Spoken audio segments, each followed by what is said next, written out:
নমস্কার, আমি দেবাশিস সাহা। আমি এসেছি আনএকাডেমির পক্ষ থেকে অপশনালের ক্লাসগুলো করাতে। অপশনালের ক্লাসগুলো বিগত দিনে আমাদের চলছিল। আমরা মডার্ন ইন্ডিয়ার পার্ট নিয়ে আলোচনা করেছিলাম, মিডিয়েভেল ইন্ডিয়ার পার্ট নিয়ে পড়েছিলাম এবং এই আলোচনাতে কোয়েশ্চেনের মান, ক্লিয়ার, এবং কোয়েশ্চেনের মানের সঙ্গে আনসারের যে একটা স্ট্যান্ডার্ড, সেটা কিভাবে বজায় রাখতে হবে এবং অ্যান্সারটা পুঙ্খানুপুঙ্খভাবে বিশ্লেষণ করা, সেটা আমরা করেছি। এবং এই অ্যান্সারটা আমরা দরকার হলে লিখিয়েও দিয়েছি এবং এই অ্যান্সারটাতে আমাদের আর কিভাবে ঘুরিয়ে পড়তে পারে কোশ্চেনটা, সেটাও কিন্তু আমরা দেখিয়েছি। যাই হোক, এটা আমাদের একটা খুব সৌভাগ্য যে আনএকাডেমি আমাদের অপশনাল ক্লাসগুলো দিয়েছে। এবং অলরেডি আমি বলে রাখি তোমাদেরকে, যারা এখনো পর্যন্ত ভর্তি হওনি তাদের আমি একটু দেখিয়ে রাখি যে আমাদের আনএকাডেমি সাবস্ক্রাইব করতে গেলে আমাদের DSSR এই রেফারেল কোডটা ইউজ করো এবং 10% করে ডিসকাউন্ট পাবে। কি বললাম? DSSR এই রেফারেল কোড ইউজ করো এবং 10% করে ডিসকাউন্ট পাবে। এটা দিয়ে তোমরা ভর্তি হয়ে যাও এবং ভর্তি হয়ে গিয়ে আমাদের সব ধরনের ক্লাসটা পাও। এখানে যে আমাদের ব্যাচের যে অপশনাল ক্লাসটা হচ্ছে ধীরে ধীরে, সেটাও তোমরা পাও। ক্লিয়ার? আমি আগামী দিনে যে আলোচনাগুলো আমি করেছিলাম, মানে যে কোয়েশ্চেন্স গুলো নিয়ে আমি আলোচনা করেছিলাম, সেগুলো নিয়ে আমি আরেকবার একটু বলবো। আর প্রিভিয়াস কোয়েশ্চেন গুলোর লিস্ট আমি বলছিলাম গত সপ্তাহে, আমি লাস্ট দিনে বলেছিলাম, সেগুলো নিয়ে আমি আরেকটু আলোচনা করছি। তোমরা একটু দেখো ভালো করে।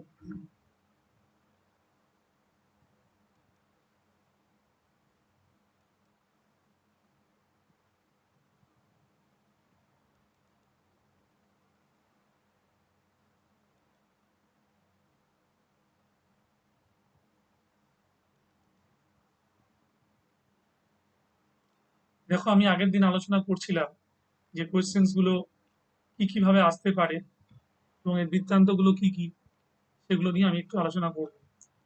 আগের দিন আমাদের কোয়েশ্চেন আলোচনা হয়েছিল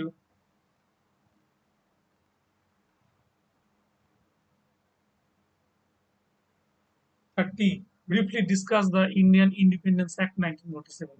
তার আগে আমি আবার একটু বলে দিই, ডব্লিউবিসিএস এর হিস্ট্রি অপশনালের যে দুটো ভাগ আছে আমাদের, একটা হচ্ছে ইন্ডিয়ান হিস্ট্রি, সেখানে এনশিয়েন্ট ইন্ডিয়া এবং মিডিয়েভেল ইন্ডিয়া 100 + 100 200 থাকে। আরেকটা পার্ট থাকে হচ্ছে modern India plus world history, এটা থাকে 200 মার্কস। মডার্ন ইন্ডিয়া 200, ওয়ার্ল্ড হিস্ট্রিতে 200। ক্লিয়ার? এবার আমার আরেকটু বলবার আছে, যেটা যে এনশিয়েন্ট ইন্ডিয়া 100 এবং আমাদের যে মিডিয়েভেল ইন্ডিয়া 100 মার্কস রয়েছে, সেই যে পেপারটা রয়েছে সেই পেপারে আমাদের কিন্তু কোয়েশ্চেন্স করতে হয় 12টা। ক্লিয়ার? এবং সেখানে আমাদের কোয়েশ্চেনের নাম্বার ভেরিয়েশন যেটা হয়, 40 মার্কস হতে পারে, 30 মার্কস হতে পারে, 20 মার্কস হতে পারে এবং 15 বা 10 মার্কস পর্যন্ত হতে পারে। আর পেপার টুতে যখন আমরা যাচ্ছি, সেই পেপার টু এর সুবিধাটা হচ্ছে এই, যে আমাদের 40 × 2 40 নম্বরে দুটো কোশ্চেন আর একটা 20, 80, 40 × 2 80 + 20 100। এবং তারপরে পেপারটা ওয়ার্ল্ড হিস্ট্রি, 40 × 2 80 + 20 মানে 100। ক্লিয়ার? পুরো এই ধরো 100 + 100 200 এবং 200 400 মাসে আমাদের এই পরীক্ষাটা হবে। এবার আমি একটু বলে দিই আমার আলোচনার জায়গা যেটা ছিল, সেটা হচ্ছে কোয়েশ্চেন ধরে অ্যানালিসিস আমি করছিলাম মডার্ন ইন্ডিয়া পার্টে। আমি briefly discuss the Indian independence act 1947। 1947 সালের ইন্ডিয়ান ইন্ডিপেন্ডেন্ট অ্যাক্টের যে বৈশিষ্ট্যগুলো ছিল, এটা আমি আগের দিন আলোচনা করেছিলাম যে কি কি বৈশিষ্ট্য ছিল এবং কি পরিস্থিতিতে এসেছিল, তার বিশ্লেষণ হয়েছে। এবং প্রিভিয়াস ইয়ার 2014 হয়েছিল, 2014। তারপরের কোয়েশ্চেন ছিল দ্য টিটি অর সলভাই, বলছে restore the status quo ante bellum as both of, বলছে প্যারাইটিস, আমাদের মারাঠা অ্যান্ড ব্রিটিশ, হলো প্যারিটিস মারাঠা অ্যান্ড ব্রিটিশ, বলছে reverted to the old territorial boundaries, but politically the British government was significant.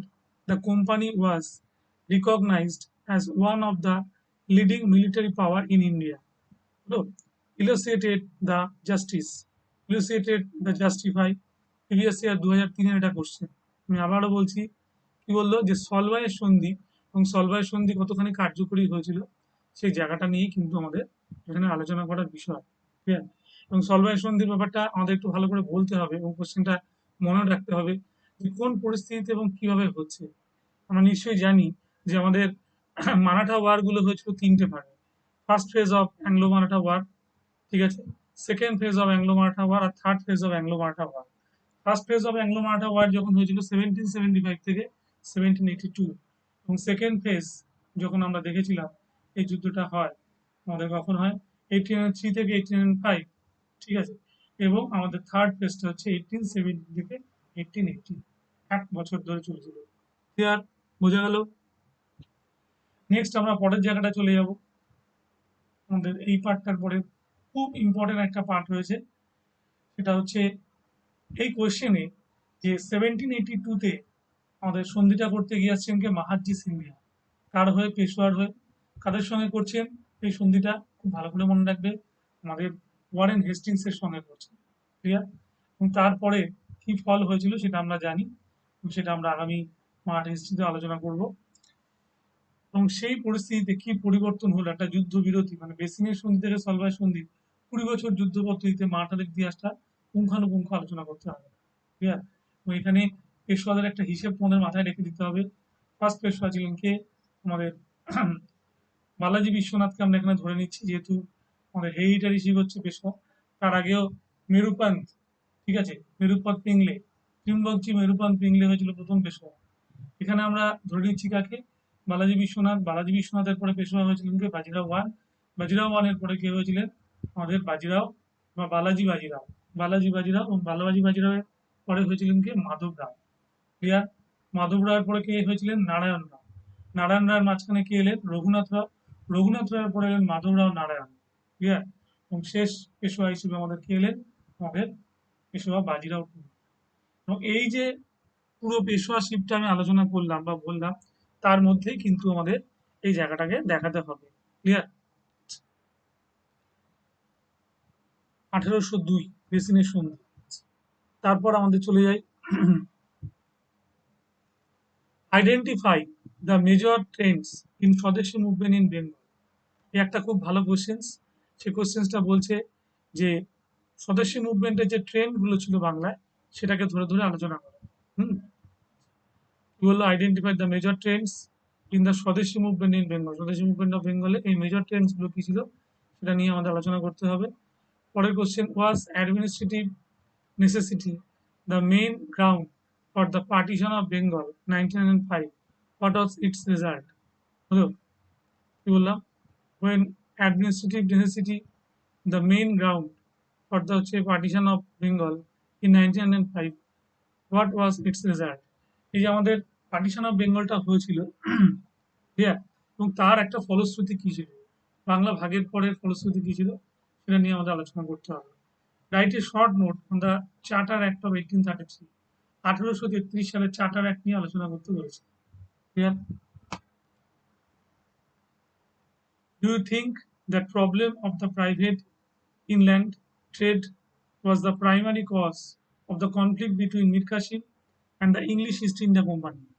দেখো, এই একটা ভালো প্রশ্ন। Do you think that the problem of private inland trade was the primary cause ছিল of conflict between Mir Kashim and English East India Company? বলছে মীর কাসিমের সঙ্গে English east India কোম্পানির প্রাথমিক শর্তগুলো কি ছিল, ঠিক আছে, কিসের জন্য এই আমাদের সংঘাতটা হয়েছিল সেটাকে আমাদের আলোচনা করতে হবে। এবং এই প্রশ্নটা বলতে হবে যে মীর কাসিমের যে স্বাধীন চেতা কিছু মনোভাব, সেই জায়গাগুলো একটু এমফাসাইজ করতে হবে। যার মধ্যে দেখাতে হবে যে ব্রিটিশদের কাছ থেকে কোনো সাহায্য না নিয়ে মীর কাসিম যেভাবে ক্যাপিটালটা ট্রান্সফার করেছিল, ঠিক আছে, তার মধ্যে একটা স্বাধীন চেতা ভাব দেখা দিয়েছিল। এবং শুধু তাই নয়, আমাদের কি করেছিলেন মীর কাসিম? মীর কাসিম আমাদের অস্ত্রাগার তৈরি করেছিলেন, এবং অস্ত্রাগারের সঙ্গে সঙ্গে আমাদের কি করেছিলেন? দুর্গ নির্মাণের পরিকল্পনা করেছিলেন, এবং সিলেটের চুনের ব্যবসা নিজের নামে লিখে রেখে ফেলেছিলেন, নিজে নিজে লিখেছিলেন। এবং মেজর এলিসের কুটির যখন ধ্বংস করেন, সেখানেই কিন্তু বোঝা যাচ্ছিল যে তার একটা এগোনোর একটা পদক্ষেপ তিনি নিচ্ছেন। যাই হোক, তারপরে আমরা চলে যাই, write a short note on Swaraj party. Swaraj party সম্পর্কে আমাদের একটা সংক্ষিপ্ত ধারণা দাও।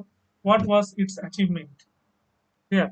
এবং তার অ্যাচিভমেন্ট কি ছিল, মানে আমাদের স্বরাজ পার্টি, স্বরাজ পার্টির কার্যাবলীগুলো কি ছিল এবং তার কৃতিত্বটা কি ছিল। ক্লিয়ার? তাহলে কার্যাবলীগুলো আমাদের বলতে হবে, এবং কার্যাবলীগুলো বলার সঙ্গে সঙ্গে আমাদের তার কৃতিত্বগুলো আলোচনা করতে হবে। তাহলে স্বরাজ পার্টি কিভাবে হয়েছিল, ফরমেশনটা তোমাদের নিশ্চয়ই মনে আছে। স্বরাজ পার্টির ফরমেশনে দুটো ভাগ আমাদের খুব ভালো করে মনে থাকবে, একটা প্রো চেঞ্জার এবং নো চেঞ্জার। এবং এই pro changer no changer group থেকে আমাদের কি নিয়েছিল, স্বরাজ খিলাফত পার্টি, তাই তো। প্রো চেঞ্জার যারা পরিবর্তন চেয়েছিল, এই পরিবর্তন চাওয়ার মধ্যে কারা ছিল, আমাদের সিআর দাস, মতিলাল নেহেরু, ক্লিয়ার, বিট্টল ভাই প্যাটেল, এরা সবাই ছিল যারা হচ্ছে পরিবর্তন চেয়েছিল। আর যারা বলেছিল সেন্ট্রাল লেজিসলেটিভ অ্যাসেম্বলির ভিতরে না ঢুকে তারা অ্যাসেম্বলির বাইরে থেকে বিরোধিতা করবে, তারা কি ছিল, তারা ছিল হচ্ছে আমাদের no changer, no changer. Clear, মনে থাকবে, যারা পরিবর্তন চায়নি।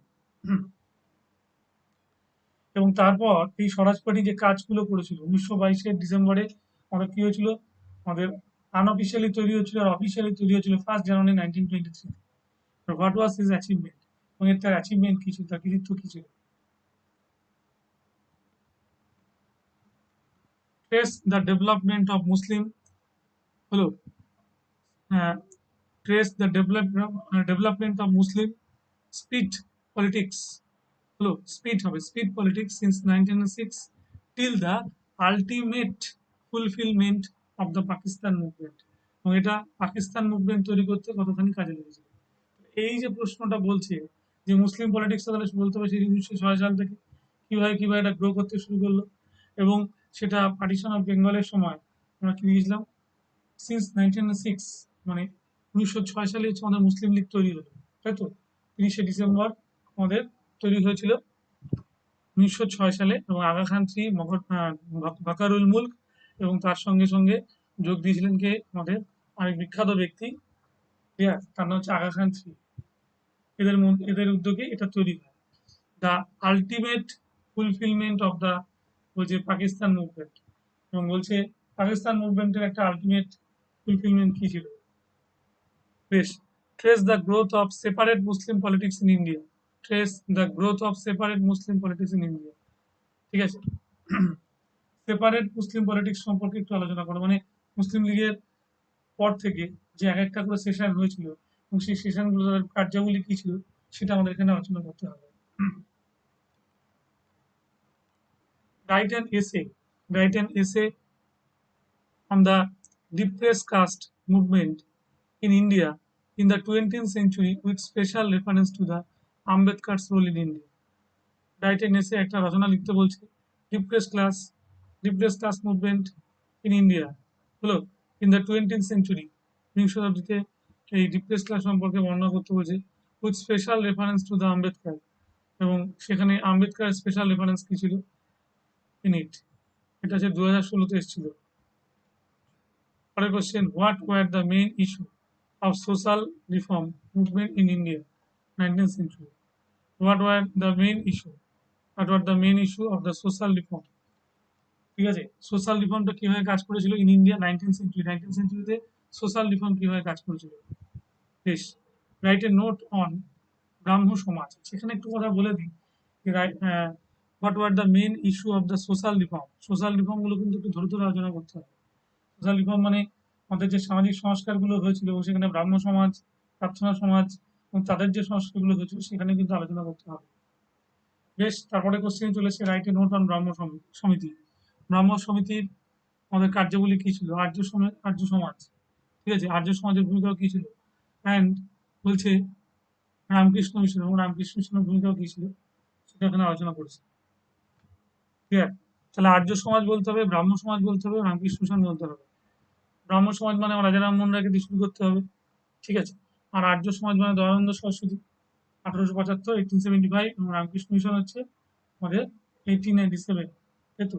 এবং এই তিনটে যে অর্গানাইজেশন তৈরি হয়েছিল তার সম্পর্কে কিন্তু আমাদের খুব ছোট ছোট করে আমাদের প্যারাগ্রাফ ওয়াইজ আলোচনা করতে হবে। এবার দেখো, তারপরে বলছি, আমরা পরের কোশ্চেনে চলে আসছি। What was the significance of civil disobedience movement, civil disobedience মুভমেন্টের সিগনিফিকেন্স গুলো কি ছিল, ইন ইন্ডিয়ান পলিটিক্স, ভারতীয় রাজনীতি, সিভিল ডিসোবিডিয়েন্স মুভমেন্টের ভারতীয় রাজনীতিতে কি ভূমিকা ছিল। পরের question, what is drain of wealth, drain of wealth বলতে কি বোঝো, how would you explain the gradual decline of the old cotton textile industry of Bengal. এটা একটা ভালো কোশ্চেন, এটা কিন্তু আলোচনা করি। বলছে what drain of wealth, drain of wealth বলতে কি বোঝো, সম্পদের নির্গমন বলতে কি বোঝো, how would you explain the gradual decline of the old বলছে cotton textile labour industry of Bengal, এটা কিভাবে ওল্ড আমাদের কটন টেক্সটাইল ইন্ডাস্ট্রিকে ভেঙে দিয়েছিল সেটা সম্পর্কে একটু আলোচনা করতে হবে। এবং এই কোশ্চেনটা বলতে গিয়ে আমাদের যেটা মাথায় রাখতে হবে আমি একটু বলে দিই, কোশ্চেনটা হয়ে আছে। তাহলে সম্পদের নির্গমনটা কিভাবে হলো? খুব সহজ। পলাশী লুণ্ঠনের পরেই আমাদের কি হয়েছিল, ভারতের থেকে পুরোপুরি সম্পদ বাইরে বেরিয়ে যাচ্ছিল এবং সম্পদের এইভাবে চলতে চলতে আমাদের কি হয়, আমাদের সম্পদের আমরা একটা নিষ্ক্রমণের আমরা একটা জায়গা দেখি, যে সেই জায়গাটা এমন জায়গায় পৌঁছয় যে ব্রিটেন আমাদের কাছ থেকে একটা পুরোপুরি সুবিধা তুলে নেয় এবং ইংল্যান্ডে তোমার কি বলবো, যে ইন্ডাস্ট্রিয়াল রিভলিউশনটা হয়, সেই ইন্ডাস্ট্রিয়াল রিভলিউশনে যে প্রোডাক্টটা হয় তখন সেটা তারা দেশে বিক্রি করে দেয় এবং সেখানে বিক্রি করে দিয়ে তারা কি করে, আমাদের পুরোপুরি আহ, তাদের পণ্যটা আমাদের এখানে বিক্রি করে আবার মুনাফা নিয়ে চলে যায়। ঠিক আছে, এবারে গ্র্যাজুয়াল ডিক্লাইন এবং বলতে হবে যে এর ডিক্লাইনটা কিভাবে সম্ভব হয়েছে সেটা আলোচনা করতে হবে। Next, right a note on dual system. Dual government বলতে কি বোঝো? ডুয়েল সিস্টেম অফ অ্যাডমিনিস্ট্রেশন, এর দ্বৈত শাসন ব্যবস্থা বলতে কি বোঝো? Bengal. How did it effect the political economy of early বলছে কলোনিয়াল বেঙ্গল। প্রিভিয়াস ইয়ারটা 2018 সালে এসেছিল, ভালো করে কোশ্চেনটা বলুন। Right a note on dual system of administration মানে আমাদের চিরস্থায়ী বন্দোবস্ত ডুয়েল সিস্টেম অ্যাডমিনিস্ট্রেশন কিভাবে কাজ করেছিল। How did it effect the political economy early বলছে কলোনিয়াল বেঙ্গল, এবং সেটা আমাদের প্রাথমিক পর্বে কলোনিয়াল বেঙ্গলে কি এফেক্ট করেছিল সেটা আমাদের বলতে হবে। বেশ, make a assessment of Jawaharlal Nehru role in organize the new তোমার alignment movement, new alignment movement, যেটাকে আমরা বলি ন্যাম। ন্যাম কিভাবে সম্ভব হয়েছিল? Make an assessment of Jawaharlal Nehru. Jawaharlal Nehru assessment কি ছিল? রোল ইন বলছে organising the non alignment movement. Non alignment মুভমেন্টের মধ্যে এটা কি কাজ করেছিল? Write a note on the reforms of Lord William Bentinck.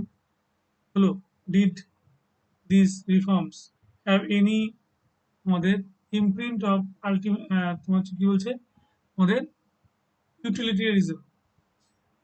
Lord William Bentinck এর আমাদের রিফর্মস গুলো কি ছিল এবং সেটা কতখানি আমাদের কি বলছে এবং কতখানি কার্যকরী হয়েছিল এটা সম্পর্কে আলোচনা করতে দিয়েছে। ভালো প্রশ্ন। 2003। তাহলে এখানে এই প্রশ্নটা কিন্তু একটা কি আছে, কি পয়েন্টটা হলো বলে দিই। সেটা হলো লর্ড উইলিয়াম বেন্টিং এর সংস্কারগুলো বলতে হবে এবং সেই সংস্কারগুলো বলার পর যেগুলো ইমপ্রিন্ট ইমপ্রিন্ট হওয়া হচ্ছে আলটিমেটিজম, কোনগুলো হচ্ছে আলটিমেটিজমের ক্ষেত্রে কাজে লেগেছে সেটা আলোচনা করতে হবে। Next, identify the factors responsible for growth of INC. কিসের কারণে বা কিসের পরিপ্রেক্ষিতে আমাদের কি হলো, জাতীয় কংগ্রেস তৈরি হয়েছিল ইন 1885, ঠিক আছে, 1885 সালে। এবং 1885 সালে জাতীয় কংগ্রেস তৈরি হওয়ার যে শুধু কোশ্চেনটা করলো যে identify the factors responsible for the growth of INC, শুধুমাত্র 1885 সালে থেকে চাইছে? নিশ্চয়ই না, পুরোপুরি 47 অব্দি চাইছে। এই যদি বলে তাহলে কিন্তু আমাদের উত্তর ছোট করতে হবে, বেশ ছোট করতে হবে। গ্রোথ অফ আইএনসি 1885, তাহলে দেখাতে হবে এখানটাতে যে কিভাবে জাতীয় কংগ্রেসের উত্থান হচ্ছে এবং সেটা সাধারণ মানুষ কতখানি নিতে পারছে। এটা কি কেবলমাত্র আমাদের কি বলবো ওই লয়ারদের একটা অ্যাসোসিয়েশন, ডাক্তারদের একটা অ্যাসোসিয়েশন, নাকি এটা আমাদের একটা কি বলবো ওই সাধারণ মানুষদের একটা অ্যাসোসিয়েশন? এই পার্থক্যটা খুব ভালো করে দেখানো আছে। হলো, এবং এই যে গ্রোথ হলো, গ্রোথের পেছনে কারণটা কি ছিল? 1876 সালে আমাদের সুরেন্দ্রনাথ বন্দ্যোপাধ্যায় তৈরি করেছিল ইন্ডিয়ান অ্যাসোসিয়েশন, এবং 1882 সালে আমাদের কি বলবো এই মানে কি বলবো 1883 আমাদের এই নামটা হয় কি ইন্ডিয়ান ন্যাশনাল আমাদের কনফারেন্স। আর তারও আগে হয়েছিল ইন্ডিয়ান ন্যাশনাল ইউনিয়ন, তারপরে 1884। ঠিক আছে, তাহলে ইন্ডিয়ান ন্যাশনাল কনফারেন্সে কিন্তু ইন্ডিয়ান ন্যাশনাল কংগ্রেসের জন্মদাতা। হলো,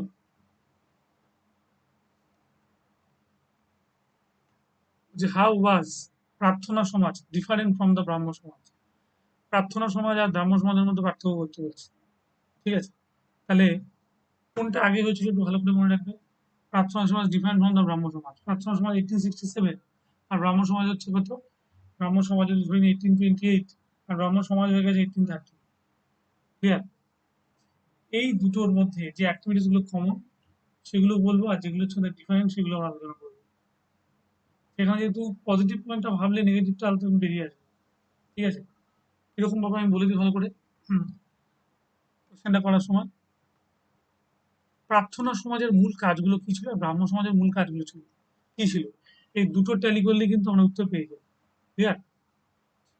এবং এখানে আমি বলে দিই যে হাইলাইট করবে হচ্ছে যে জায়গাটা তোমাদের চেয়েছে।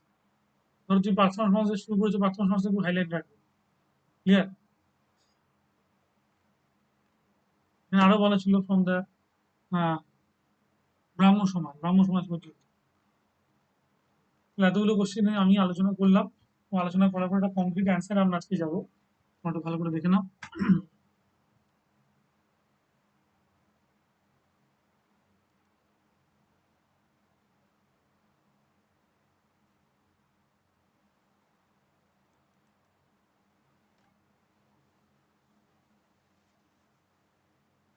দেখো আজকের যে কোশ্চেনটা আমি তোমাদের পড়াবো, Haidar was want to create but Tipu to lose one. দেখেছো ভালো করে? কি বলছে, Haidar Ali was want to create an empire and Tipu to lose one. এবং টিপুর জন্য ছিল সেটা ধ্বংস করার জন্য। কমেন্ট করতে বলছে। বেশ। 1800 শতকের ভারত ছিল এক অর্থে দুঃসাহসিক উচ্চাকাঙ্ক্ষী ব্যক্তিদের জন্য। কোন সময়টা বলছে? 18th century. হলো। 18th সেঞ্চুরিটা আমরা অনেককেই দেখতে পেয়েছিলাম। 18th সেঞ্চুরি বীরদের মধ্যে, তার মধ্যে আলাদা করে বলতে হয় আমাদের হায়দার আলীর কথা বলতে হয়, টিপু সুলতানের কথা বলতে হয়, যারা 18th সেঞ্চুরি একটা সত্যি গর্বের মতো জায়গা করেছিল, তৈরি ছিল ভারতবর্ষের মানে সংগ্রাম। মানে মধ্যযুগ আধুনিক ভারতের ইতিহাসে ওদের একটা গুরুত্বপূর্ণ ভূমিকা ছিল। বলছে 18 শতকের ভারত ছিল এক অর্থে দুঃসাহসিক উচ্চাকাঙ্ক্ষী ব্যক্তিদের যুগ। হ্যাঁ, যেখানে আমাদের উচ্চাকাঙ্ক্ষী ব্যক্তিদের মধ্যে চলে আসছেন কে? উচ্চাকাঙ্ক্ষী ব্যক্তিদের মধ্যে টিপু সুলতান, হায়দার আলী, এরা দুজন তো থাকলোই। এছাড়াও মারাঠাদের যে একটা উত্থান হচ্ছিল সেটাও কিন্তু আমরা লক্ষ্য করেছিলাম। ধ্বংসমুখী মুঘল সাম্রাজ্যের উপর যেসব দুঃসাহসিক ব্যক্তি তরবারি নির্ভর করে সাম্রাজ্য স্থাপন করেছিলেন, তাদের মধ্যে মহীশূরের হায়দার আলী ও টিপু সুলতান ছিলেন উল্লেখযোগ্য। ক্লিয়ার? নাম দুটো বলে দিলাম। ঠিক আছে, আমি আবারও রিপিট করছি।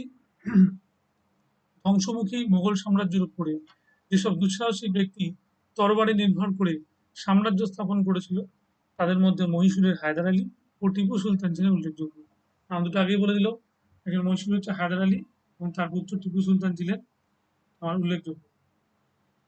হায়দার আলী ইংরেজদের বিরুদ্ধে হায়দার আলী ইংরেজদের বিরুদ্ধে সাফল্য অর্জন করলেও তার পুত্র টিপু সুলতান ব্যর্থ হন। ক্লিয়ার? হায়দার আলী ইংরেজদের সঙ্গে যখন সাফল্য অর্জন করলেও তার যে পুত্ররা ছিল, মানে পুত্র ছিল টিপু সুলতান, সেটা দখল করতে গেলে ব্যর্থ হলো। কারণ বেসিক ব্যর্থ হলো। কেন হলো? তার কারণ হলো, হায়দার আলী আমাদের ভারতবর্ষের রাজনীতিটা খুব ভালো করে বুঝে গেছিলেন।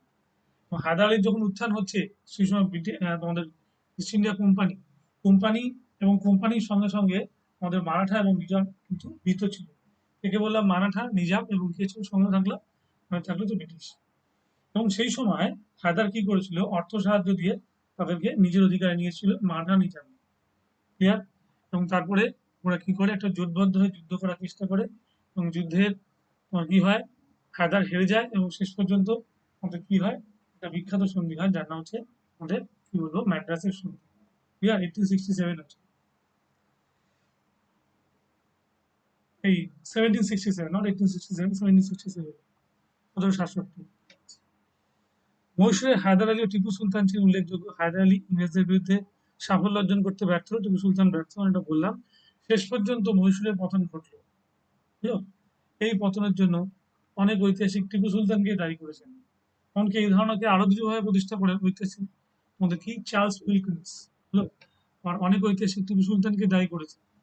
টিপু সুলতানকে ডাইরেক্ট দায়ী করছে, তার কারণ বলছে যে টিপুর হায়দারের মতো কূট বুদ্ধিটা ছিল না, হয়তো বেটার যোদ্ধা, মানে মানে সমরকুশলী বীর, কিন্তু ওই কি বলবো, আমাদের হায়দারের যে চতুর্বুদ্ধিটা ছিল সেটা ছিল না। এবং যে সাহায্যের আশায় আমাদের টিপু সুলতান কাজ করেছেন, সেই সাহায্যগুলো ফুলফিলমেন্ট হয়নি। যেমন আমি বলে দিই, সেই সময় নিশ্চয়ই জানো তোমরা, 1757 থেকে 56 থেকে 1763, 1756 থেকে 1763, এই সময়টা পর্যন্ত, এই সময়টা পর্যন্ত আমরা কি বলে থাকি এই সময়টাকে?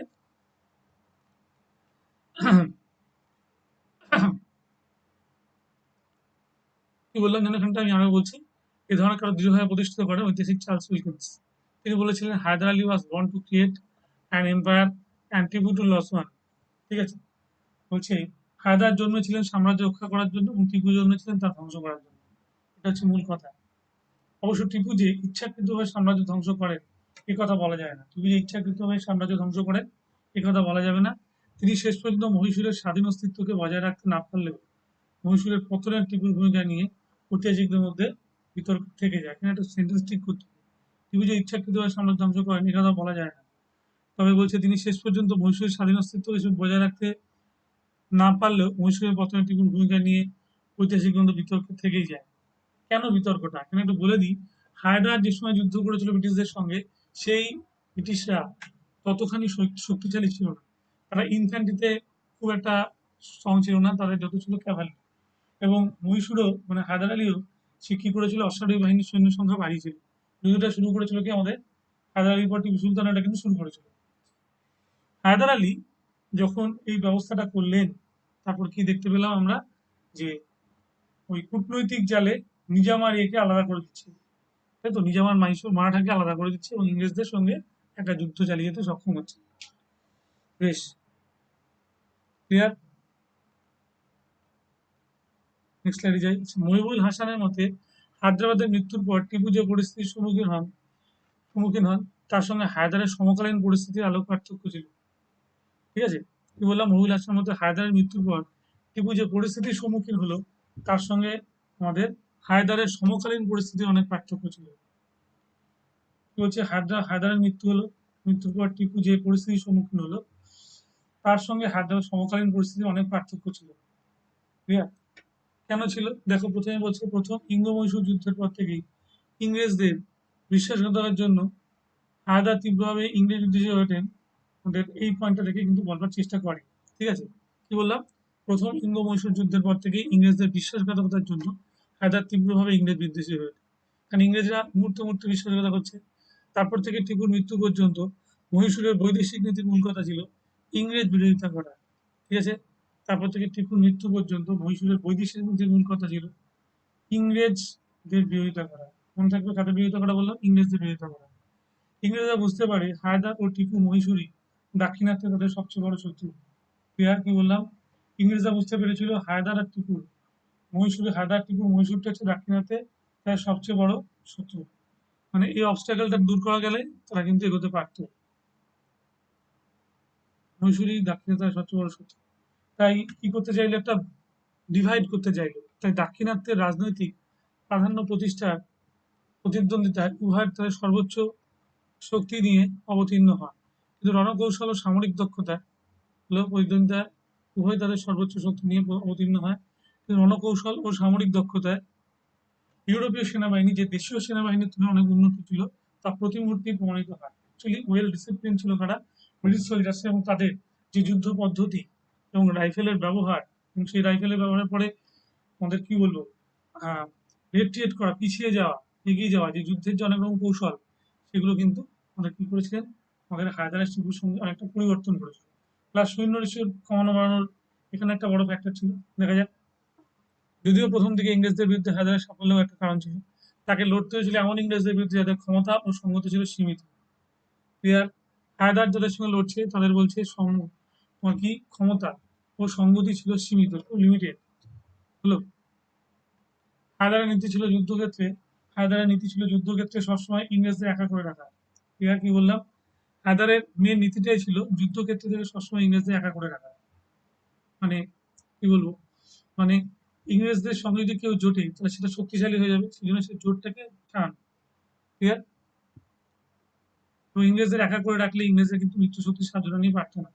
হলো, মিত্র হিসেবে নিজাম অথবা মারাঠা আস্থাভাজন না হলেও তাৎক্ষণিক প্রয়োজনে হায়দার ইংরেজদের সঙ্গে হাত মেলান। একদম টেম্পোরারিলি একটা জায়গায় সমাধান করার জন্য হায়দার ইংরেজদের সঙ্গে হাত মিলালেন। তার শক্তির প্রধান অস্ত্র ছিল অশ্বরী বাহিনী। তার প্রধান অস্ত্র ছিল অশ্বরী বাহিনী। ঠিক আছে, যার সঙ্গে দুর্বল ইংরেজ বাহিনীর কোনো তুলনাই হয় না। যার সঙ্গে কি হচ্ছে, দুর্বল ইংরেজ বাহিনীর কোনো তুলনাই হবে। হলো, চলে না। যোদ্ধা হিসেবে তিনি টিপুর থেকে বড় হলেও যোদ্ধা হিসেবে তিনি টিপুর থেকে বড় হলেও তার সামরিক প্রতিভা খুব একটা উদ্ভেদ ছিল না। দেখা যাচ্ছে যে হায়দার যোদ্ধা হিসেবে বড়। ঠিক আছে, সরি, টিপু যোদ্ধা হিসেবে বড়, কিন্তু কূটনৈতিক দিক থেকে বড় ছিলেন। হলো, তার সামরিক প্রতিভা খুব একটা উচিত ছিল না। তার সামরিক প্রতিভা ছিল না, তার কারণ তিনি দীর্ঘদিন পর্যন্ত শিক্ষা অর্জন যে করতে সেটা করতে পারেনি, অ্যাকচুয়ালি ইলিটারেট ছিলেন। ঠিক আছে, যদি একটা কথা বলা হয় ভারতবর্ষের 5 জন বিখ্যাত ইলিটারেট, মধ্যযুগ থেকে আধুনিক যুগে, প্রাচীন যুগ থেকে। প্রাচীন যুগে আমরা পাই না, আমরা যেখান থেকে শুরু করি সেটা হচ্ছে অনেক আগে দিয়ে শুরু হয়, আলাউদ্দিন খলজি। আলাউদ্দিন খলজির পরে কার নাম মনে আছে আমাদের? রঞ্জিত সিং। রঞ্জিত সিং এর পরে কে? হায়দার আলী বললাম, হায়দার আলীর পরে রঞ্জিত সিং বললাম। তারপরে হচ্ছে শিবাজি। শিবাজির পরে কে ছিল? আমাদের আকবর ছিল। ঠিক আছে, এরা সবাই নিরক্ষর। তাহলে আলাউদ্দিন খলজি, আকবর, তারপর হচ্ছে রঞ্জিত সিং, হায়দার আলী এবং শিবাজি, 5 জন। কিন্তু বলছে তুলনায় জগন্নাথ যোদ্ধা হিসেবে তিনি টুকুর থেকে বড় হলেও তার সামরিক প্রতিভা খুব একটা উঁচুতে ছিল না। কিন্তু সংগঠক হিসেবে ও মনোবলের দিক থেকে তিনি ছিলেন অনেক উঁচুতে। তাহলে কি হলো? সংগঠক এবং মনোবলের দিক থেকে তিনি অনেকটা উঁচুতে ছিলেন। এই সঙ্গে তার এটাও সৌভাগ্য ছিল যে এই সঙ্গে তার এটাও সৌভাগ্য ছিল যে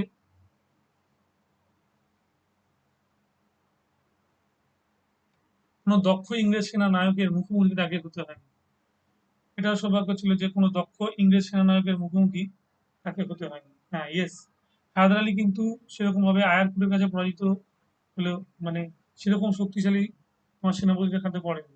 ব্রেথওয়েট শক্তিশালী ছিল, আমাদের কি বলবো, আর্থার লেসলি খুব শক্তিশালী ছিল, সেরকম নয়। হুম, সংগঠক হিসেবে মনোবলের দিক থেকে তিনি ছিলেন অনেক উঁচুতে। এই সঙ্গে তার একটা সৌভাগ্য ছিল যে কোনো দক্ষ ইংরেজ সেনা নায়কের মুখোমুখি তাকে হতে হয়। প্লেয়ার তার অপোনেন্ট যে ছিল তাকে হতে হয়নি। নিজের সেনাবাহিনীকে দক্ষ, নিজ সেনাবাহিনীকে দক্ষ ইংরেজদের সমকক্ষ করে তোলার জন্য তিনি ইউরোপীয় প্রশিক্ষক নিযুক্ত করেন। ঠিক আছে, তিনি ইউরোপীয় প্রশিক্ষক নিযুক্ত করলো নিজের সৈন্যবাহিনীকে শক্তিশালী করার জন্য।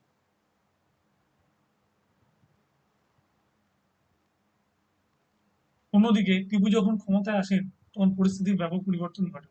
ব্যাপক পরিবর্তন বলতে গেলে কি, 1784 যে কোম্পানির সাংগঠনিক শক্তি দুর্বল হয়ে পড়ে, এবং সেই কোম্পানি 1784 সালে পিটের ভারত শাসন আইন 1784 সালে পিটের ভারত শাসন আইন অনুসারে তারা অনেক শক্তিশালী হয়ে ওঠে।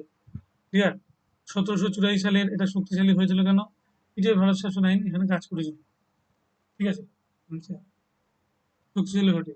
ফলে কর্নওয়ালিস বা ওয়েলেসলি ওয়ারেন হেস্টিংস এর তুলনায় অনেক স্বাধীনভাবে টিপুর বিরুদ্ধে যুদ্ধ পরিচালনায় সক্ষম। দেখো, কোম্পানির সোলজার মানে হচ্ছে ভাড়াটে সৈন্য নিয়ে যুদ্ধ করতে হবে, আর যারা দেশের সৈন্য সেটা কিন্তু অনেক ইম্পর্টেন্ট, মানে অনেক বেশি, মানে ভলিউমের দিক থেকে অনেকটা। ক্লিয়ার? এবং সেই সঙ্গে যুদ্ধ করতে গিয়ে কিন্তু আমাদের কি হলো? বিপদটা ঘটে। 1784 সালে পিটের ভারত শাসন আইনের দ্বারা অনেক শক্তিশালী হয়ে ওঠেন। বেশ, ওই দেশীয় রাজ্যের ব্যাপারটা এখানে কাজ করে কিছুটা হলেও। এবং ফলে কর্নওয়ালিস বা ওয়েলেসলি ওয়ারেন হেস্টিংস এর তুলনায় অনেক স্বাধীনভাবে টিপুর বিরুদ্ধে যুদ্ধ পরিচালনা সক্ষম হন। ফলে কর্নওয়ালিস বা ওয়েলেসলি ওয়ারেন হেস্টিংস এর তুলনায় অনেক স্বাধীনভাবে টিপুর বিরুদ্ধে যুদ্ধ পরিচালনায় সক্ষম হন। তাছাড়া 1784 সালের পর থেকে ব্রিটিশ সরকার ভারতের আভ্যন্তরীণ ব্যাপার, ইয়েস, আভ্যন্তরীণ ব্যাপার বিজনেসটা শুরু করেছিল। আভ্যন্তরীণ ব্যাপার, ঠিক আছে, আভ্যন্তরীণ ব্যাপারের পরে আভ্যন্তরীণ ব্যাপারে অনেক আগ্রহ উৎসাহ দেখায়, এবং কোম্পানি যাতে ভারতে তার সম্প্রসারণ নীতি নির্বিঘ্নে সম্পূর্ণ করতে পারে সে বিষয়ে তারা যত্নবান হয়ে ওঠে। ক্লিয়ার? এই অবস্থায় টিপুকে কোম্পানি ও ব্রিটিশ সরকারের মিলিত শক্তির বিরুদ্ধে, হ্যাঁ, কি বললাম, টিপুকে কোম্পানি ও ব্রিটিশ সরকারের মিলিত শক্তির বিরুদ্ধে সংগ্রাম করতে হয়, যা হায়দারের সময় পরিস্থিতির অনেক বেশি জটিল ছিল। ঠিক আছে, আর দুটো সমস্যা এখানে। ক্লিয়ার? বোঝা গেল দুটো সমস্যা কি? একটা সময় বলছে আমাদের টিপুকে কোম্পানি ব্রিটিশ সরকারের মিলিত শক্তির বিরুদ্ধে সংগ্রাম করতে হয়, যা হায়দারের সময় পরিস্থিতির সঙ্গে অনেক বেশি জটিল ছিল। টিপুর ব্যর্থ হওয়ার জন্য নিজের দায়িত্ব কম ছিল না। ঠিক আছে, টিপুর এই ব্যর্থ হওয়ার জন্য তার নিজস্ব যে দায়িত্ব কম ছিল তা বলা যায় না, কিন্তু তার দুর্ভাগ্য ছিল। তিনি যেমন তার পিতার মতো কূটনীতিক ছিলেন ছিলেন তিনি যেমন, হ্যাঁ, বোঝা গেল। 1784 সালে বললাম কোম্পানি যত্ন করে। এই অবস্থায় টিপুকে কোম্পানি ও ব্রিটিশ সরকারের মিলিত শক্তির বিরুদ্ধে সংগ্রাম করতে হয়, যা হায়দারের সময় পরিস্থিতি থেকে অনেক বেশি জটিল ছিল। ঠিক আছে। টিপুর ব্যর্থতার জন্য নিজের দায়িত্ব কম ছিল না, যেটা বললাম। তিনি যেমন তার পিতার মতন তিনি যেমন তার পিতার মতো কূটনীতিবিদ ছিলেন না, ঠিক আছে, তেমনি হায়দারের ইংরেজ বিরোধী নীতিও তিনি অনুসরণ করেন। হায়দার যেভাবে যুদ্ধ করে সেভাবে কিন্তু টিপু শোনেন, ঠিক আছে। তাই তাকে ইংরেজ ও নিজাম মারাঠায় তিন ব্যক্তির বিরুদ্ধে লড়াই করতে হয়েছিল। তার কি কি হলো, ইংরেজরা একদিকে গেল, মারাঠার একদিকে গেল, আর কার সঙ্গে গেল, আমাদের মহীশূর, তাই তো, দেখে নাও।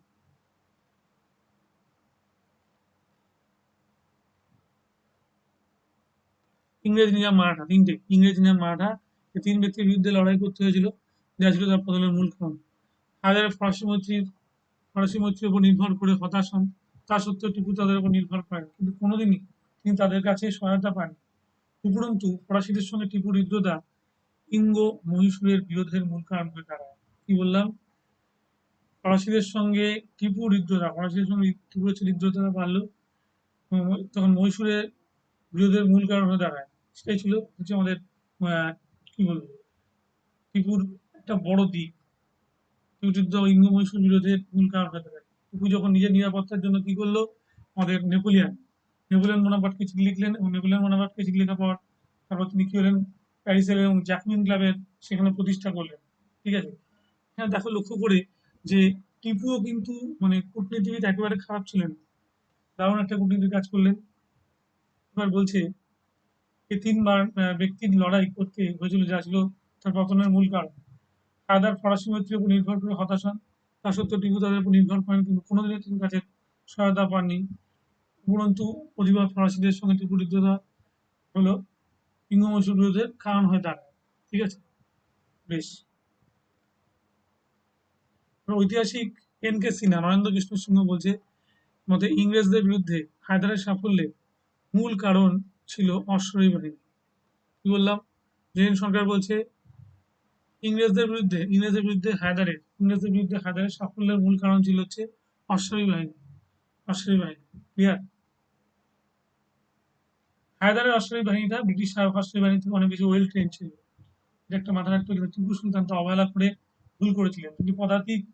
তিনি পদাতিক সৈন্যের সংখ্যা বৃদ্ধি করে বিজ্ঞতার পরিচয় দিয়েও অশ্বারোহী বাহিনীকে অবহেলা করেছিলেন, ঠিক আছে। অশ্বারোহী বাহিনীকে অবহেলা করলো।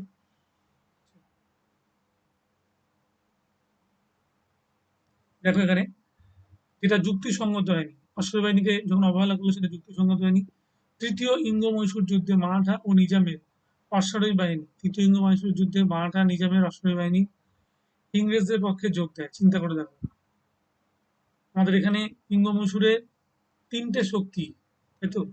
এখানে কি বলছে, মারাঠাকে নিয়ে আসছে এবং নিজাম, মারাঠাদের পক্ষ থেকে হ্যান্ডেল করছে কে, পেশোয়া আর নিজাম। এখান থেকেই 1782 সালে আমাদের কি বলবো, আমাদের 44 সালের পরের অবস্থা যুক্তিসঙ্গত হয়নি। তৃতীয় ইঙ্গ মহীশূর যুদ্ধে মারাঠা ও নিজামের অশ্বারোহী বাহিনী ইংরেজদের পক্ষে যোগ দেওয়ায় ইংরেজদের শক্তিটা বৃদ্ধি পায়। বেশ। মারাঠা নিজামের অশ্বারোহী বাহিনীরা যখন এই কোম্পানির সোলজারের সঙ্গে যোগ দিল, তখন কিন্তু সেটা আবার কি হলো, টিপুর থেকে আবার শক্তিশালী হয়ে গেল, ঠিক আছে। এবং মারাঠারা যুদ্ধ কৌশল অনেক বেশি পারঙ্গম ছিল। দেখো, তৃতীয় ইঙ্গ মহীশূর যুদ্ধে মারাঠা ও নিজামের অশ্বারোহী বাহিনী ইংরেজদের পক্ষে যোগ দেয়, ইংরেজদের শক্তি বৃদ্ধি পায়। একদম ইংরেজরা নিজেরাই তাদের কি বলবো অশ্বারোহী বাহিনী বানিয়ে ফেলে। সর্বোপরি হায়দারের সময় সৈন্য সংখ্যা ছিল ইংরেজদের তুলনায় অনেক বেশি, যার অনুপাত ছিল 4:1। ক্লিয়ার। হায়দারের সেনাবাহিনী হচ্ছে 4:1 ছিল, ইংরেজের 104। তৃতীয় ইঙ্গ মহীশূর যুদ্ধের সময় তার দাঁড়া হলো 2 আগে। ক্লিয়ার। আসলে হায়দার আলী এটা ভাগ, কি হলো পরিস্থিতিটা বোঝা গেল। তৃতীয় ইঙ্গ মহীশূর যুদ্ধের সময় এই রেশিওটা কমে দাঁড়ালো কি, আমাদের 2:1। আসলে হায়দার আলী বিপর্যয়ের মুখেও শক্ত হয়ে দাঁড়াতে পারতেন, দাঁড়ানোর মতো মনোবল রাখতেন।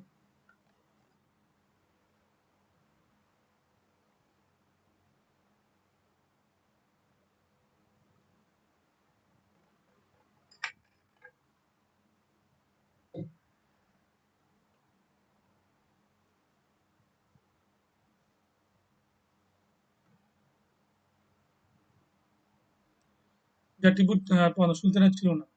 বিপদের মুখে টিপু যেমন সাহসিকতার সঙ্গে পরিস্থিতির মোকাবিলা করতে পারতেন না, তেমনি তার কোনো আক্রমণ নীতিও ছিল না। বলছে বিপদের মুখে পড়ে টিপু বলছে সাহসিকতার সঙ্গে পরিস্থিতির মোকাবিলা করতে পারতেন না, তেমনি তার কোনো আক্রমণ নীতিও ছিল না।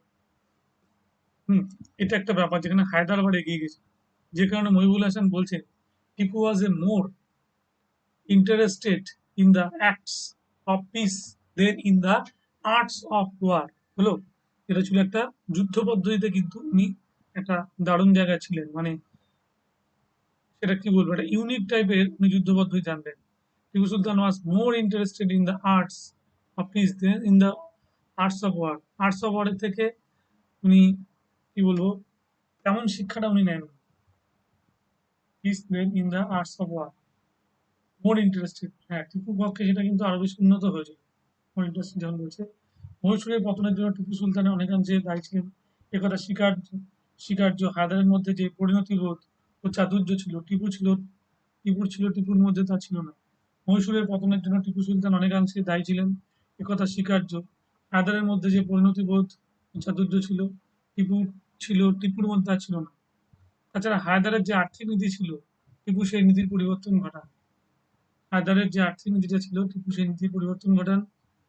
তিনি হায়দারের গুপ্তচর বাহিনী তুলে দেওয়ায় রাজস্ব আদায়ের কর্মচারী নিজেদের মধ্যে বোঝাপড়া করে বলছে হায়দারের যে আর্থিক নীতি ছিল, টিপু সেই নীতির পরিবর্তন ঘটান। কিরকম পরিবর্তন ঘটান? হায়দারের গুপ্তচর বাহিনী হায়দারের গুপ্তচর বাহিনী তুলে দেওয়ায় রাজস্ব আদায়ের কর্মচারীরা নিজেদের মধ্যে বোঝাপড়া করে সরকারি অর্থ আত্মসাৎ করতে থাকে। হলো, মহীশূরের পতনের জন্য টিপুর দায়িত্বের কথা স্বীকার করে নিলেও উইলকিনসন বা উইলকিন্স তোমাকে পুরোপুরি রক্ষা করা যায় না, পুরোপুরি সমর্থন করা যায় না, উইলকিনসন মন্তব্যটাকে পুরোপুরি সমর্থন করা যায় না। আসলে 18 শতকের জটিল রাজনৈতিক পরিস্থিতিতে সক্ষম শক্তি ছিল একমাত্র তোমার কি সক্ষম শক্তি ছিল সক্ষম শক্তি ছিল একমাত্র নীতি। 18 শতকের জটিল রাজনৈতিক পরিস্থিতিতে সক্ষম শক্তি ছিল একমাত্র নীতি। আসলে সক্ষম দেশীয় শক্তিগুলির মধ্যে পারস্পরিক সন্দেহ ও অবিশ্বাস তাদের ঐক্যের পথে কি হলো প্রধান বাধা সৃষ্টি করে। হলো, আসলে সক্ষম দেশীয় শক্তিগুলির মধ্যে পারস্পরিক সন্দেহটা অবিশ্বাস তাদের ঐক্যের পথে প্রধান বাধা ছিল। এবং যখন ইংরেজরা তাদের ঐক্যের পথে কূটনৈতিক দক্ষতা দ্বারা ভারত সাম্রাজ্যভুক্ত করতে বদ্ধপরিকর হলো, তখন টিপু কেন তার পক্ষে কোনো কারো পক্ষে সাফল্য অর্জন করা সম্ভব ছিল না। ভালো করে পয়েন্টটা বলুন। ইংরেজরা তাদের ঐক্যের পথে কূটনৈতিক দক্ষতা দ্বারা ভারতকে সাম্রাজ্যভুক্ত হ্যাঁ করতে বদ্ধপরিকর, তখনও টিপু কেন কারো পক্ষে সাফল্য অর্জন করা সম্ভব ছিল না। হলো, হায়দার ও টিপু দুজনেই চেষ্টা করেন ইংরেজদের বিরুদ্ধে রুখে দাঁড়াতে, এমনকি এর জন্য তারা মারাঠা ও নিজামের কাছে স্বার্থ ত্যাগ করতে কুণ্ঠাবোধ করেন। ক্লিয়ার? এখানে দেখে নাও কিরকম পরিস্থিতি হচ্ছে। মারাঠা ও নিজামের কাছে স্বার্থ ত্যাগ করতে কুণ্ঠাবোধ করেন। ইংরেজদের কূটনীতি ও তাদের সেই প্রচেষ্টাকে ব্যর্থ করে দেয়, কিন্তু ইংরেজদের কূটনীতিটা তাদের সেই প্রচেষ্টাকে ব্যর্থ করে দেয়। তাই পরিশেষে একথা বলা যায় যে পরিশেষে বলা যায় যে মহীশূরের পতন অনিবার্য ছিল, মহীশূরের পতন হতোই। ঠিক আছে, যেভাবে ভাঙনটা নেমেছিল পতন হতোই, তাকে রোধ করা কারো পক্ষে সম্ভব ছিল না। ত্রিপুরা অপরিণামদর্শিতা তাকে ত্বরান্বিত করেছিল মাত্র।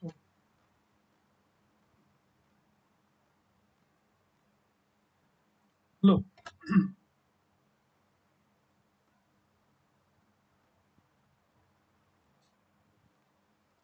টিপুর ব্যর্থতার জন্য টিজির ন্যায় দায়িত্ব কম ছিল না। তিনি যেমন তার পিতার মতো কূটনীতিবিদ ছিলেন না, তেমন হায়দারের ইংরেজ বিরোধী নীতিও তিনি অনুসরণ করেন। এই পয়েন্ট আন্ডারলাইন করবে। তিনি যেমন তার পিতার মতো কূটনীতিবিদ ছিলেন না, তেমনি হায়দারের ইংরেজ বিরোধী নীতিও তিনি অনুসরণ করেন। হলো, তাই তাকে ইংরেজ নিজাম ও মারাঠা এই তিন ব্যক্তির বিরুদ্ধে লড়াই করতে হয়েছিল, যা ছিল তার পতনের মূল কারণ। মারাঠার তিন ব্যক্তির বিরুদ্ধে লড়াই করতে হয়েছিল, যা ছিল তার পতনের মূল কারণ। হায়দার হায়দার ফরাসি মৈত্রীর উপর নির্ভর করে তা হতাশ হন। তা সত্ত্বেও টিপু তাদের উপর নির্ভর করেন, কিন্তু কোনোদিনও তিনি তাদের কাছে সহায়তা পান। ঠিক দেখো, হায়দার ফরাসি মৈত্রীর উপর নির্ভর করে হতাশ হন, তা সত্ত্বেও টিপু তার উপর নির্ভর করেন, কিন্তু কোনোদিনই তিনি কি বলবো কিন্তু কোনোদিনই তিনি তাদের কাছে সহায়তা পাননি। উপরন্তু ফরাসিদের সঙ্গে তীব্র বিরোধিতা সঙ্গে ইঙ্গ-মহীশূর বিরোধের মূল কারণ হয়ে দাঁড়ায়। কি বললাম? উপরন্তু ফরাসিদের সঙ্গে তীব্র বিরোধিতা আমাদের ইঙ্গ-মহীশূর বিরোধের মূল কারণ হয়ে দাঁড়ায়। এবার দেখো এই যে জায়গাটা আমরা আলোচনা করেছিলাম লাস্ট পর্যন্ত। দেখো এখানটায় মহীশূরের পতনের জন্য টিপুর দায়িত্ব বলে স্বীকার করলে উইকিলসেন বিভাগকে পুরোপুরি সমর্থন করা যায় না, এই পয়েন্টটা আন্ডারলাইন করবে। আসলে 18 শতকের জটিল রাজনৈতিক পরিস্থিতিতে সক্ষম শক্তি ছিল সক্ষম শক্তি ছিল হচ্ছে কি মানে সক্ষম দেশীয় শক্তিগুলির মধ্যে পারস্পরিক সন্দেহ অবিশ্বাস তার ঐক্যের পথে প্রধান বাধা ছিল। এবং যখন এই যে পয়েন্টটা ভালো করে খেয়াল করবে,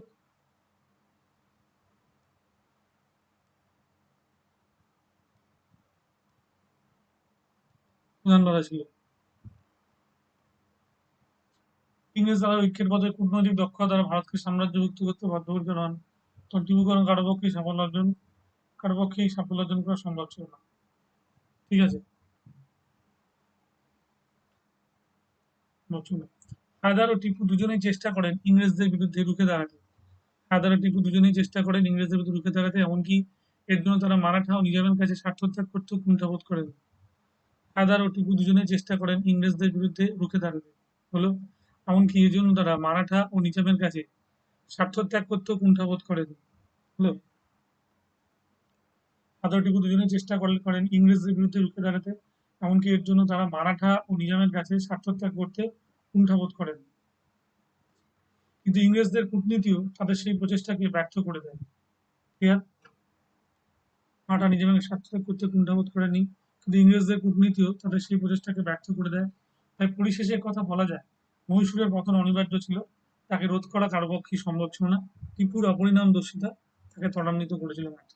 এইখানটা কিন্তু আমাদের একটা ক্লাইম্যাক্স, মানে যা পরিস্থিতি এসেছিল সেটা হতোই। তাহলে আমি আবার একটু ভাগগুলো বলে দিচ্ছি।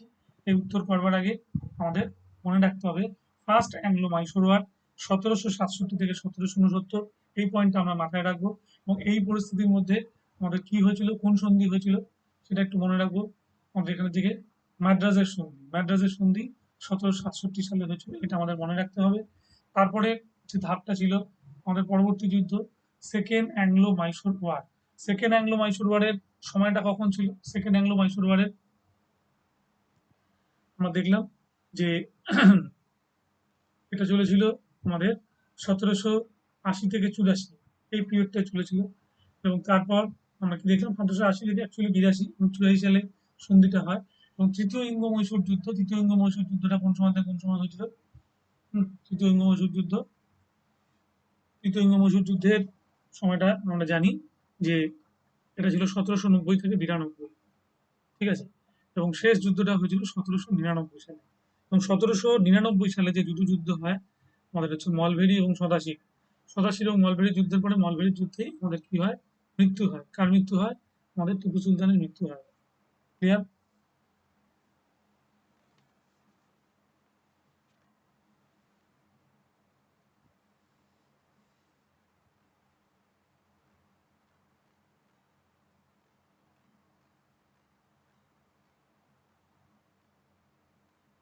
এই পয়েন্টগুলো আন্ডারলাইন করবে। কোম্পানির সাংগঠনিক সূত্র।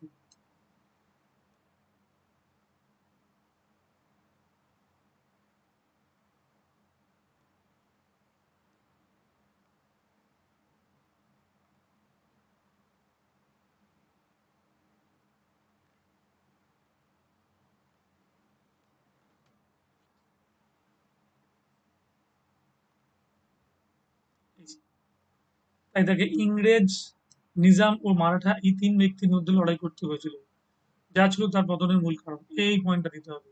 ইংরেজ, নিজাম ও মারাঠা এই তিন ব্যক্তির বিরুদ্ধে লড়াই করতে হয়েছিল, যা ছিল তার পতনের মূল কারণ। মনে থাকবে হায়দার ফরাসি মৈত্রীর উপর নির্ভর করে হতাশ হন, তা সত্ত্বেও টিপু তাদের উপর নির্ভর করে, কিন্তু কোনোদিনই তিনি তাদের কাছে সহায়তা পাননি। উপরন্তু ফরাসিদের সঙ্গে টিপুর হৃদ্রতা ইঙ্গ মহীশূর বিরোধের মূল কারণ হয়ে দাঁড়ায়।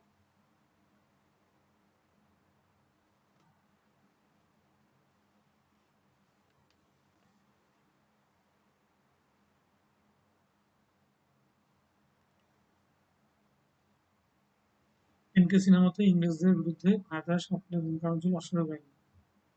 টিপু সুলতান তা অবহেলা করে ভুল করেছিলেন। এই জায়গাটা মনে রাখবে। তিনি পদাতিক সৈন্যের সংখ্যা বৃদ্ধি করে বিজ্ঞতার পরিচয় দিয়েও অশ্বারোহী বাহিনীকে অবহেলা করেছিলেন, মাত্র যেটা যুক্তিসঙ্গত হয়নি। এই পয়েন্টটা দিতে হবে। ক্লিয়ার? তাহলে আমরা এই হায়দার ওয়াজ বন্ট to create and Tipu to lose one, এটা আমরা বললাম। ক্লিয়ার?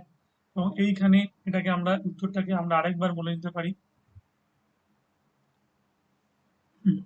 এই প্যারাগ্রাফটার জোনটা খুব ভালো করে মনে রাখবে, যে স্টার্টিংটা 18 শতকের ভারত ছিল এক অর্থে দুঃসাহসিক, উচ্চাকাঙ্ক্ষী ব্যক্তিদের যুগ। ধ্বংসমুখী মোগল সাম্রাজ্যের উপর যেসব দুঃসাহসী ব্যক্তি তরবারে নির্ভর করে সাম্রাজ্য স্থাপন করেছিল, তাদের জন্য মহীশূরের হায়দার আলী ও টিপু সুলতান ছিলেন উল্লেখযোগ্য।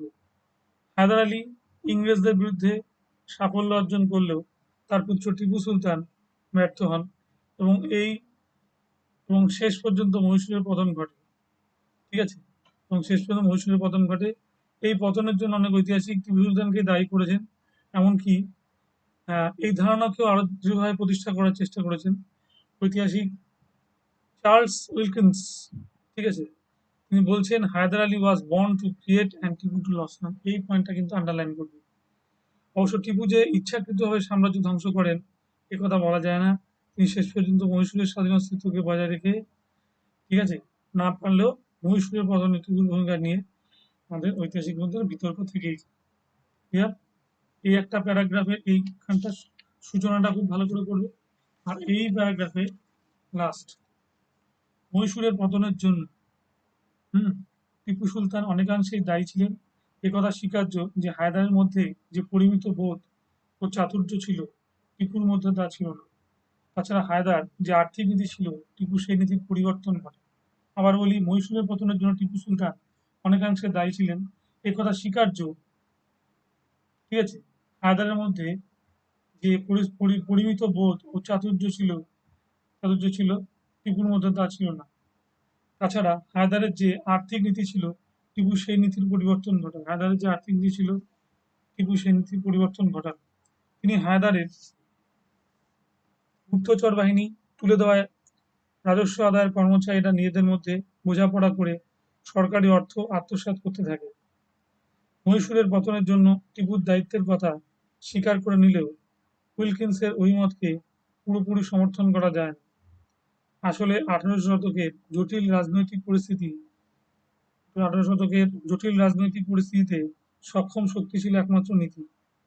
আসলে সক্ষম দেশীয় শক্তিগুলির মধ্যে পরিস্থিতির সন্দেহ ও অবিশ্বাস তাদের ঐক্যের পথে প্রধান বাধা ছিল, এবং যখন ইংরেজরা তাদের ঐক্যের পথে কূটনৈতিক দক্ষতা দ্বারা ভারতকে সাম্রাজ্যভুক্ত করতে বদ্ধপরিকর হন, তখন টিপু কেন কারো পক্ষেই সাফল্য অর্জন করা সম্ভব ছিল না। হায়দার ও টিপু দুজনেই চেষ্টা করেন ইংরেজদের বিরুদ্ধে হায়দার ও টিপু দুজনেই চেষ্টা করেন ইংরেজদের বিরুদ্ধে রুখে দাঁড়াতে। এমনকি এজন্য তারা মারাঠা ও নিজামের কাছে স্বার্থত্যাগ করতেও কুণ্ঠাবোধ করেননি। কিন্তু ইংরেজদের কূটনীতি সেই বলবো প্রচেষ্টাকে ব্যর্থ করে দেয়। তাই পরিশেষে কথা বলা যায়, মহীশূরের পতন অনিবার্য ছিল এবং তাকে রোধ করা কারোর পক্ষেই আমাদের সম্ভব ছিল না। তাই টিপু তার অপরিণামদর্শীরাই তাকে ত্বরান্বিত করেছিলেন মাত্র। ক্লিয়ার? বলা হলো। আমি আবার চলে যাচ্ছি। আমি বলে দিই, যারা এখনো পর্যন্ত ভর্তি হয়নি তারা ডিএসএসআর এই কোডটা দিয়ে ভর্তি হও, এবং এই কোডটা দিয়ে ভর্তি হলে তোমার 10% ডিসকাউন্ট পাবে এবং সব ধরনের ক্লাস করতে পারবে। এটা স্পেশাল কোর্সে তোমরা ইউটিউবে, সেখান থেকে তোমরা পুরো ক্লাসটি করতে পারবে। ঠিক আছে? শুধু তাই নয়, বিসিএস এর পুরোটা রয়েছে, প্রিলি, মেন রয়েছে, এবং শুধু বিসিএসই নয়, তার সঙ্গে সঙ্গে রয়েছে কি আমাদের আইসিডিএস, পিএসসি মিসলিনিয়াস, এই ধরনের এক্সামগুলো কিন্তু আমাদের এখানে কি বলা হচ্ছে, সাহায্য করা হচ্ছে। ক্লাসগুলোতে সাহায্য করা হচ্ছে। তাই তোমরা কোনোভাবে আর দেরি করো না, তোমরা দ্রুত সাবস্ক্রাইব করে নাও। ক্লিয়ার? কালী পুজোর মধ্যে ওদের একটা অফার থাকতে পারে। লাস্ট ক্লাস করেছো, এই স্পেশাল ক্লাস করে কিছুটা তোমাদের পয়েন্ট জমে গেছে, তার সঙ্গে 10% যোগ করে পুরো পয়েন্টে তোমরা পাবে।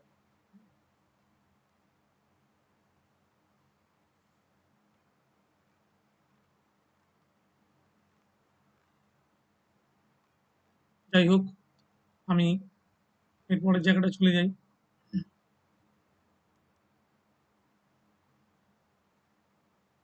সামনের দিনে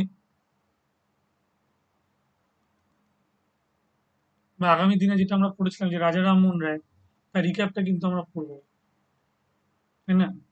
এই প্রত্যেকটা একটা ইন্ট্রোডাকশন, এই ইন্ট্রোডাকশনটা একদম আলাদা হবে, ঠিক আছে?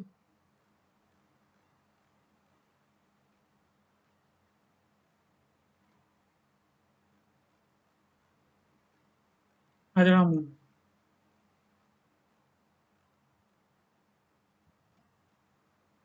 আধুনিক ভারতের প্রচলিত আচার অনুষ্ঠান, পৌরাণিক হিন্দু ধর্ম, নানা কুসংস্কার, লোকাচার ও পুরোহিততন্ত্রে স্বৈরাচারী আচরণে রামমোহন রায় গভীরভাবে মর্মাহত হয়েছিলেন।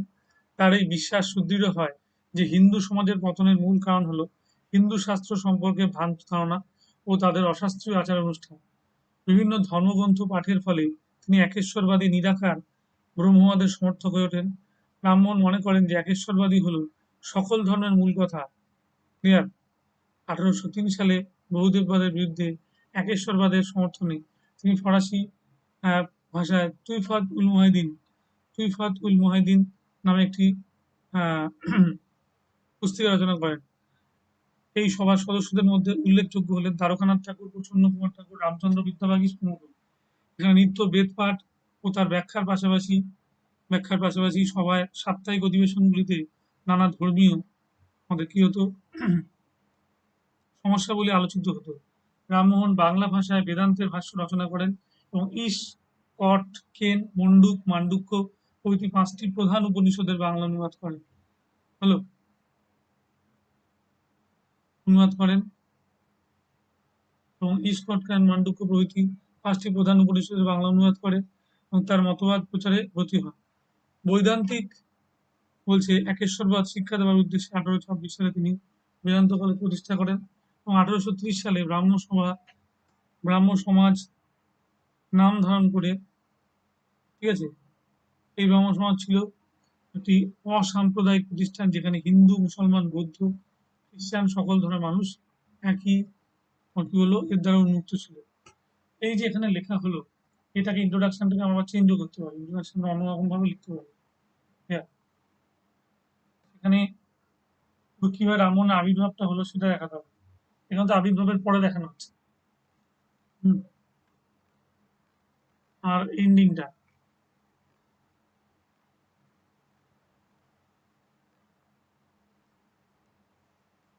রামমোহন ঈশ্বরদের নবভারতের অপ্রত্যাশিত চিন্তা করা যায়। সুইস মধ্যে তিনি ছিলেন সংস্কার বিরোধী, সংস্কার বিপ্লবী, ঠিক আছে? তিনি সালাউদ্দিন আহমেদ বলেন রামমোহন ছিলেন একজন সমাজ সংস্কারক, সতর্ক সমাজ সংস্কারক, উগ্র বিপ্লবী। ঐতিহাসিক স্পিয়ার তাকে আধুনিক ভারতের স্রষ্টা বলে আখ্যা দিয়েছেন। তাই সবশেষে বিমানচন্দ্র তাই সবশেষে ডক্টর বিমানচন্দ্রের কথা আমরা বলতে পারি উনি 19 শতাব্দীর প্রথমার্ধে ভারতীয় আকাশে রামমোহন রায় এক উজ্জ্বলতম নক্ষত্র হিসেবে চিহ্নিত। ঠিক আছে, এই যে পয়েন্টটা দিলে কিন্তু ভালো হবে। এত হিস্টোরিক্যাল কোটেশন দিতে হবে না, একদম জায়গা বুঝে যেখানে প্রয়োজন সেখানে দেবে। আর কন্টেন্ট করে নেবে, কন্টেন্ট করে নিজের মতো করে ছোট করবে, এতটা দরকার হলে কোনো বড় লেখার দরকার নেই। ঠিক আছে, দেখে নাও। হুম,